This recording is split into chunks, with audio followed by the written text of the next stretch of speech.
ನಮಸ್ಕಾರ. ಭಾನುವಾರ ಬಾಡುವಾರ ಕಾರ್ಯಕ್ರಮಕ್ಕೆ ನಿಮ್ಮೆಲ್ಲರಿಗೂ ಸ್ವಾಗತ. ಹಿಂದೆ ಕಾಲಿಗೆ ಗಾಯ ಆದಾಗ ಅರಿಶಿನ ಮತ್ತೆ ಈರುಳ್ಳಿನ ಉರಿದ್ಬಿಟ್ಟು ಗಾಯಕ್ಕೆ ಕಟ್ತಾ ಇದ್ರು ಬಿಳಿ ಬಟ್ಟೆನಲ್ಲಿ. ನಂಗೂ ಅನುಭವ ಆಗಿದೆ. ಸಾರಿ, ಲಾಸ್ಟ್ ವೀಕ್ ನಂಗೆ ಬರ್ಲಿಕ್ಕೆ ಆಗ್ಲಿಲ್ಲ. ಸ್ವಲ್ಪ ಆರೋಗ್ಯ ಸರಿ ಇರಲಿಲ್ಲ. ಮಾತಾಡ್ಲಿಕ್ಕೂ ಸ್ವಲ್ಪ ಕಷ್ಟ ಆಗ್ತಿದೆ. ಯಾಕೆಂದ್ರೆ ಸ್ವಲ್ಪ ಈ ಮಳೆ, ಈ ವಾತಾವರಣಕ್ಕೆ ಮೂಗೆಲ್ಲ ಕಟ್ಟೋಗ್ಬಿಟ್ಟಿದೆ. ಆದ್ರೂ ನಮ್ ನಾಲ್ಗೆ ಕೇಳ್ಬೇಕಲ್ಲ, ಏನಾದ್ರೂ ಬೇಕು ಬೇಕು ಬೇಕು ಬೇಕು ಬೇಕು ತಿನ್ನಕ್ಕೆ ಅಂತ ಕೇಳ್ತಾನೆ ಇರುತ್ತೆ. ಈ ನಾಲ್ಗೆನ ನಾನು ಖುಷಿ ಪಡ್ಸಕ್ಕಾಗಿ ಮತ್ತೆ ಈ ಮೂಗು ಕಟ್ಟಿರೋದು, ಗಂಟ್ಲು ನೋವು ಇದೆಲ್ಲ ಹೋಗ್ಸ್ಲಿಕ್ಕಾಗಿ ಒಂದು ಒಳ್ಳೆ ರೆಸಿಪಿ ತಗೊಂಡ್ ಬಂದಿದ್ದೀನಿ. ಅದೇ ನಮ್ಮ ನಾಟಿ ಕೋಳಿ ಸಾರು. ನಾಟಿ ಕೋಳಿ ಸಾರು ಮುದ್ದೆ ಮಾಡ್ಕೊಂಡು ಇವತ್ತು ತಿಂದು ನಾಳೆ ಈ ನಗಡಿ ಎಲ್ಲ ಹೋಗುವಾಗ ಮಾಡ್ಬೇಕು. ಅಕ್ಷತಾ ಕಿಚನ್ ಚಾನೆಲ್ ನ ನೀವು ಲೈಕ್ ಮಾಡ್ಬೇಕು, ಬೆಲ್ ಬಟನ್ ಒತ್ತಬೇಕು, ಸಬ್ಸ್ಕ್ರೈಬ್ ಮಾಡ್ಬೇಕು. ಹಾಗೆ ಮಾಡಿದ್ರಷ್ಟೇ ನೀವು ಮುಂದೆ ವಿಡಿಯೋ ನೋಡ್ಬೇಕು. ಹಾಗೇನಿಲ್ಲ, ವಿಡಿಯೋನು ನೋಡಿ, ಪ್ಲೀಸ್ ಸಬ್ಸ್ಕ್ರೈಬ್ ಕೂಡ ಆಗಿ. ನಾಟಿ ಕೋಳಿ ಸಾರು ಮಾಡೋಕೆ ಏನೇನ್ ಬೇಕು, ನಾನು ಏನೇನ್ ತಗೊಂಡಿದ್ದೀನಿ ಅನ್ನೋದನ್ನ ಒಂದ್ಸಲ ನೋಡ್ಕೊಂಡ್ ಬನ್ನಿ. ನಾಟಿ ಕೋಳಿ 1 kg 300 ಗ್ರಾಮ್ ಇತ್ತು. ಎಲ್ಲ ಕ್ಲೀನ್ ಮಾಡಿಸಿದ್ಮೇಲೆ 1 kg ಎಷ್ಟು ಸಿಕ್ಕಿದೆ. ಸೊ ಈ ಥರ ಕಟ್ ಮಾಡಿಸ್ಕೊಂಡು ಇಟ್ಟಿರೋದು. ಈ ಮೂಳೆ ಎಲ್ಲ ಹಾಗಾಗೇ ಇರುತ್ತೆ. ಸೊ ಒಂದು ಮೀಡಿಯಮ್ ಲೆವೆಲಲ್ಲಿ ಕಟ್ ಮಾಡಿ ಇಡ್ಸಿರೋದು. ಅದನ್ನು ಚೆನ್ನಾಗಿ ನೀರಲ್ಲಿ ತೊಳೆದು ಒಂದು 4 ರಿಂದ 5 ಸಲ ಚೆನ್ನಾಗಿ ತೊಳೆದು ಇಡಬೇಕು. ಇದನ್ನು ಒಂದೊಂದೇ ಪೀಸ್ನ ಇಟ್ಕೊಂಡು ತೊಳಿಬೇಕು. ಹೀಗೆ ನೀರಲ್ಲಿ ಹಾಕಿ ತೊಳೆದು, ಈಗ 5 ಮೀಡಿಯಮ್ ಸೈಜ್ 5 ಈರುಳ್ಳಿ ತೊಗೊಂಡಿದ್ದೀನಿ. ಇದೇ ಮೇನ್ ರುಚಿಗೆ. ಆ ಈರುಳ್ಳಿನ ಆ ಥರ ಹಚ್ಕೊಂಡು, ತೆಂಗಿನಕಾಯಿ, ನೀರಿರೋ ತೆಂಗಿನಕಾಯಿನ ತೊಗೊಂಡು ಅದನ್ನು ಚೆಚ್ಚಿ, ಆಮೇಲೆ ರಸ ಆದರೆ ನೀರು ತೆಗೆದು ಆ ನೀರನ್ನ ಕುಡಿಬೋದು. ಅಡುಗೆಗೆ ಉಪಯೋಗಿಸೋದು ಬೇಡ. ಒಂದು ದೊಡ್ಡ ಹೋಳನ್ನ ರಸ ಮಾಡಲಿಕ್ಕೆ ತುರ್ಕೋಬೇಕು.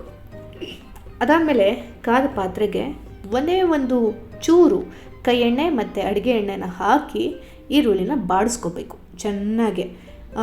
ಈ ಥರ ರೋಸ್ಟ್ ಆಗೋ ಥರ ಬಾಡಿಸ್ಕೊಂಡು 2 ಸ್ಪೂನು ಭದ್ರವಾಗಿ ಅರಿಶಿಣ ಹಾಕಬೇಕು. ಅರಿಶಿಣ ಮತ್ತು ಈರುಳ್ಳಿ ಮಸಾಲೆ ನೆನ್ಪಿಟ್ಕೊಳ್ಳಿ.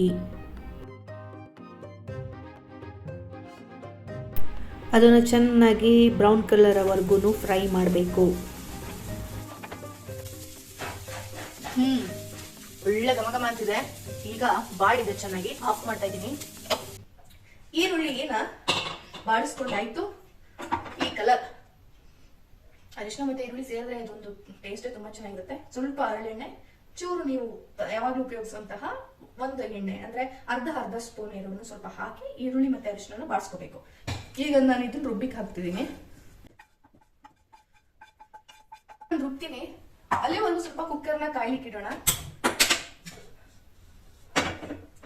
ನಾಟಿ ಕೋಳಿ ಚಿಕನ್ ನನಗೆ 1 kg 300 ಗ್ರಾಮ್ ಸಿಕ್ಕಿತ್ತು. ಅದರಲ್ಲೆಲ್ಲ ತೆಗೆದು 1 kg ಅಷ್ಟಾಗಿದೆ. ನಾನು 1 kg ನಾಟಿ ಕೋಳಿ ಸಾರನ್ನ ಮಾಡೋದು ಹೇಗೆ ಅಂತ ತೋರಿಸ್ತೀನಿ. ಅದು ಸ್ವಲ್ಪ ದೊಡ್ಡ ಕುಕ್ಕರ್ ತಗೊಂಡಿರೋದು.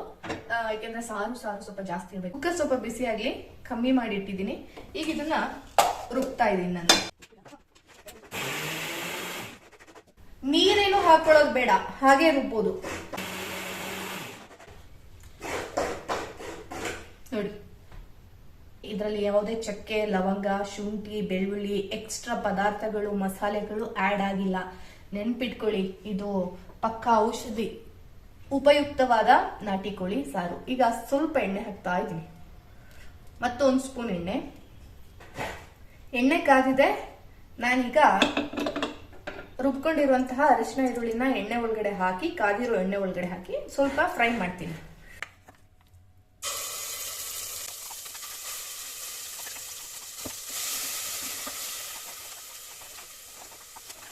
ಫ್ರೈ ಮಾಡಾಯ್ತು. ಈಗ ಏನ್ ಚಿಕನ್ ಇದೆ, ಈ ಚಿಕನ್ ಅರಿಶಿನ ಈರುಳ್ಳಿ ಜೊತೆ ನಾನು ಸೇರಿಸ್ತೀನಿ.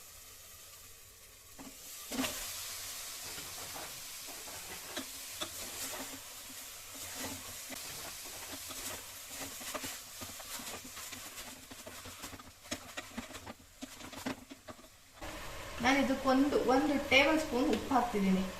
ಈಗಲೇ 1 ಟೇಬಲ್ ಸ್ಪೂನ್ ಉಪ್ಪನ್ನ ಈ ನಾಟಿ ಕೋಳಿಗೆ ಹಾಕ್ಬಿಡ. ಉಪ್ಪಲ್ಲೇ ಸ್ವಲ್ಪ ಚೆನ್ನಾಗಿ ಬೇಯಲಿ ಅನ್ನೋ ಕಾರಣಕ್ಕೆ ಈಗ ಉಪ್ಪು ಹಾಕಿದ್ದು.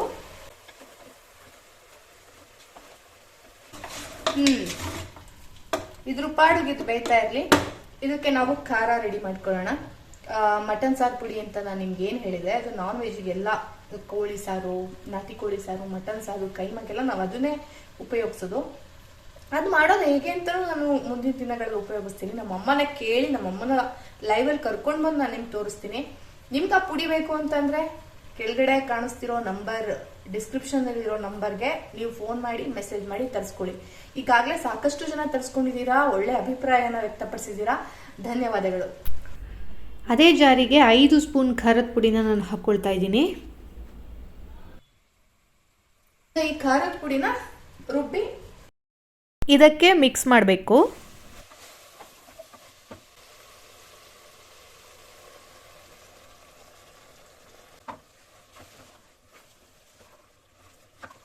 ಈ ಜಾರ್ನ 3 ಸಲ ತೊಳೆದು ನೀರು ಹಾಕ್ಕೊಳ್ಳಿ.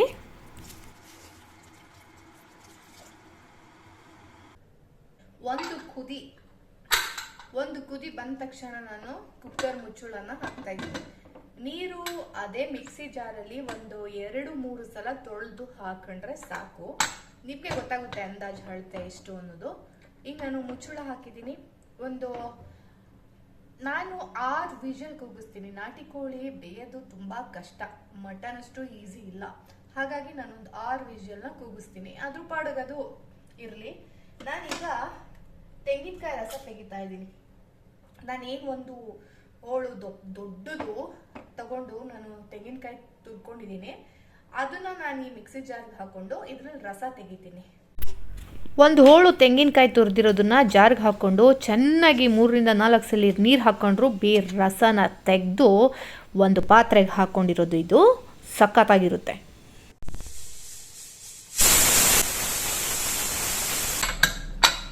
Cooker whistle ತಣ್ಣಗಾಗಿದೆ.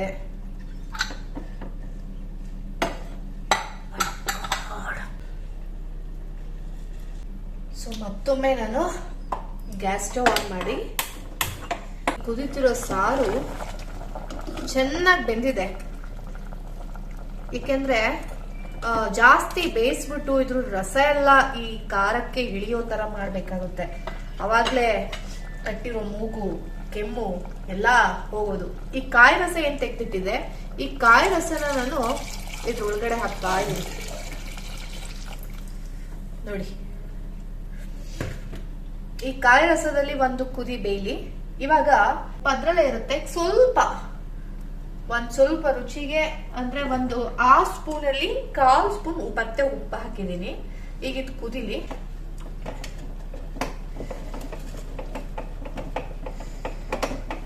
ಚೂರ್ ಗಟ್ಟಿ ಆಯ್ತು ಅಂದ್ರೆ ತಲೆನೇ ಕೆಡ್ಸ್ಕೊಬೇಡಿ. ಸ್ವಲ್ಪ ಬಿಸಿ ನೀರು ಹಾಕೊಳ್ಳಿ. ತುಂಬಾ ತೆಳ್ಳಗಾಯ್ತು ಅಂತ ತಲೆ ಕೆಡ್ಸ್ಕೊಬೇಡಿ. ಸ್ಟವ್ ಅಂತೂ ಆಫ್ ಮಾಡಬೇಡಿ, ಕಮ್ಮಿ ಸಿಮ್ಮಲ್ಲಿ ಇರಲಿ. ಆವಾಗ ನೀವು ಪೌಡ್ರು ಕೂಡ, ರಾಗಿ ಹಿಟ್ಟು ಕೂಡ ಹಾಕೋಬಹುದು. ಮ್ಯಾನೇಜ್ ಮಾಡೋದು ಗೊತ್ತಿರ್ಬೇಕು ಅಡುಗೆ ಅಂತಂದ್ರೆ. ಅಯ್ಯೋ ಇಷ್ಟೇ ಹಾಳುತ್ತೆ, ಇಷ್ಟೇ ಇದ್ರಲ್ಲಿ ಹಾಳಾಗೋಯ್ತಲ್ಲಪ್ಪ ಅಂತ ತಲೆ ಕೆಡ್ಸ್ಕೊಂಡು ಇರೋದನ್ನೆಲ್ಲ ಎಸೆಯೋದಲ್ಲ. ಮ್ಯಾನೇಜ್ ಮಾಡೋದು ಗೊತ್ತಿರ್ಬೇಕು. ಆಗ್ತಿರುತ್ತೆ ಇದೆಲ್ಲ. ಇಷ್ಟು ಕುದಿಬೇಕಿದ್ರೆ ಸಾಕು. ತೆಂಗಿನಕಾಯಿ ರಸದಲ್ಲಿ ತುಂಬಾ ಕುದಿಸೋದು ಬೇಡ. ಸಾಕು. ಈಗ ಆಫ್ ಮಾಡ್ತಾ ಇದ್ದೀನಿ. ಆಫ್ ಮಾಡಾಯ್ತು. ಸರ್ವಿಂಗ್ ಬೌಲ್ಗೆ ಹಾಕೋಕ್ಕೂ ಮೊದಲು ನಾನು ರುಚಿ ನೋಡ್ತಿದ್ದೀನಿ. ಹೇಗೆ ರುಚಿ ನೋಡ್ತಿದ್ದೀನಿ ಅಂದ್ರೆ, ಹುಳಿ ಏನು ಬಿದ್ದಿಲ್ಲ. ಹಾಗಾಗಿ ಈ ಕಂಚಿನ ಪಾತ್ರೆಗೆ ನಾವು ಹಾಕಬಹುದು.